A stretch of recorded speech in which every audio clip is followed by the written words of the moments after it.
Even though they have achieved incredible success creating content online, some of the biggest YouTubers on the platform still had the need to gain mainstream approval. In this video, we're going to go through YouTubers' attempts at mainstream acceptance and why they ultimately failed. Superwoman aka Lily Singh was one of the biggest creators on the platform in the mid-2010s. She was averaging millions of views per video and hundreds of thousands of likes. During her time on YouTube, she founded a company, wrote a book, made it into the Forbes Top 10 list, and a byproduct of this is inspiring millions of young girls to strive for success. I can get on board with that. Even with all these accolades to her name, she's still obsessed over success in traditional entertainment, which is understandable, but even most successful people in traditional media haven't seen the success Lily Singh has seen, let alone with a small team of probably 3 or 4 people. In March 2019 on the Jimmy Fallon Show, alongside a video on her channel, she announced she was getting her own NBC late night talk show called A Little Late with Lily Singh. Now this was a milestone. Lily was the first woman to host a late night show in over 30 years and the first woman of color. The show was replacing Last Call, one of NBC's 3 late night shows after low ratings. The show was set out to fail from the beginning. Instead of regenerating late night TV with a YouTuber host, the show was built using an outdated format and they made no effort to try and modernize, not even considering Lily's audience as teenage girls. The show consisted of confusing segments. I'm going to read you an old school definition, okay, and a new school definition of popular slang terms, and it's your job to guess the word and write it down as quick as you can. Hey, this is straight up homework. This is Awkward dancing and forced laughter during monologues before she even hits the joke's punchline. yeah, it's eggplants and peaches. It was obvious that she took inspiration from other colleagues of late night, but Lily is not a comedian like Jimmy Fallon or Seth Meyers, who spent over 20 years practicing comedy. Lily is a YouTuber and her audience isn't that of Fallon or Meyers. Meyers? I don't give a fuck. She showed a lack of creativity making the show as she used the same jokes over and over again, mainly about not being a white guy. More than just a bisexual woman of color, okay?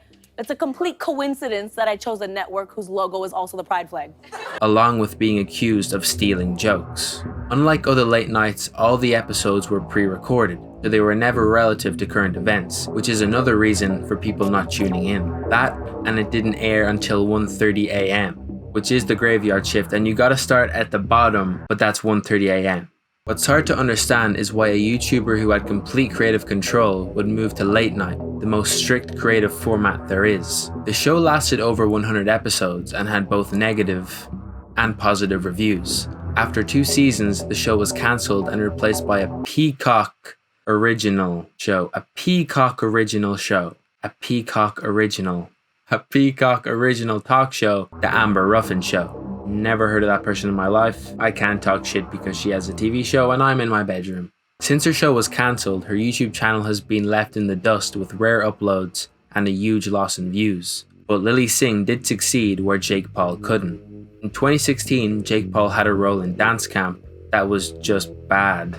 Terrible. Fame at a summer camp. Later that year, he was handed a role on a Disney Channel show, Aardvark, because he was what kids were watching instead of Disney.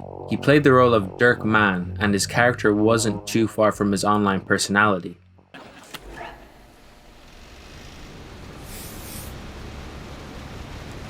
I lied, it's a makeover. I am so intense right now. His Disney career was short-lived after his actions outside of Disney weren't appropriate for a Disney star. This was around the time he was setting things on fire around his house and climbing news vans. We all know Disney is quick to give actors the boot at the sight of controversy, Orlando Brown being an example. He got fired from Disney. Shocking. Fast forward to 2019, Jake Paul took another hit at taking over mainstream entertainment, his own show on MTV called Bustedness, a spin-off of Rob Dyrdek's long-standing TV show spanning over 30 seasons, Ridiculousness. A show where Rob, the main host, Stiro, and Chanel, the co-hosts, showcase and discuss viral videos along with different guests. That's what happened for real when you buzz. Bustedness was the exact same show. Jake was Rob, Mike Malak was Stiro, his ex-wife Tana Mojo was Chanel, and then there's Jeremy Meeks for some unknown reason. The only difference in the show was a generational gap. Except for Mike. The dynamic between the four just didn't work. Jake and his ex-wife, Mike and Jake had gone back and forth about Mike being a clout chaser several times. By the way, all of your shit's wrong. First of all, I went to Miami on a brand deal that was offered to me. I was paid to go there to go to a boat party. So here's one of the problems with you, Jake. You use lies to garner attention, okay? Similar to what some would say is the situation with Jana and Tana. You are now lying on air to try to drive clout for the situation, which is ugly. You use things that aren't true. And Jeremy Meeks was there for his looks, because everyone else was ugly as shit. The show was cancelled after one pilot episode. From just watching a short clip, you can see that Jake Paul was completely out of character and didn't even seem to care. Mike, how often do you dance by yourself? I can't dance, bro. I don't even try. I mean, I'll around when I like...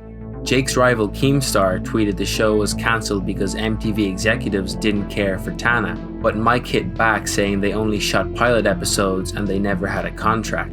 But I guess we'll never know. Dun dun dun! Something that Jake Paul is used to doing is getting laid in America.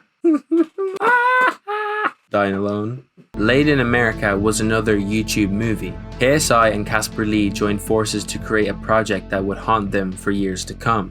The movie was about two foreign students spending a year at an American high school with the sole mission being losing their virginity. They play Duncan and Jack, and opening the film, the boys are trying to seduce a blow-up doll. I don't know how they've escaped this. It made KSI start rapping and boxing and forced Casper to flee the internet and invest in canned water. In the film, they weren't really acting at all. Casper played his online persona, a shy, timid blonde with a funny accent being too nice and compassionate. Yes, being too compassionate is annoying and makes everyone else look bad. And KSI was him after opening a terrible FIFA pack, being over the top, screaming every word, and making everything sexual.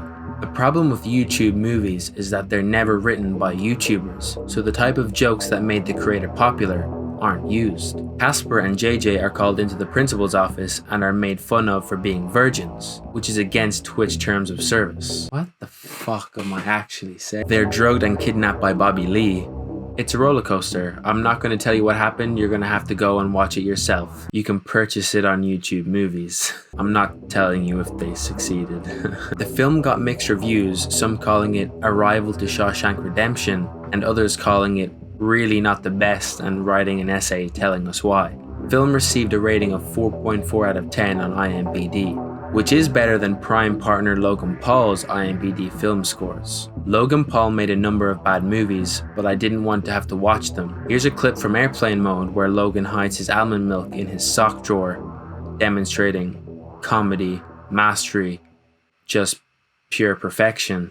Rules like that. And you shouldn't be jerking off in the middle of the day with your door unlocked and all your friends downstairs. Now, do you have almond milk or not? Come on, man. It's next to my socks. You know that. Yo, we're drinking up. Gracias. Comedy. Since all these major lapses of judgment, I've made a severe and continuous lapse in my judgment, and I don't expect to be forgiven. I'm simply here to apologize.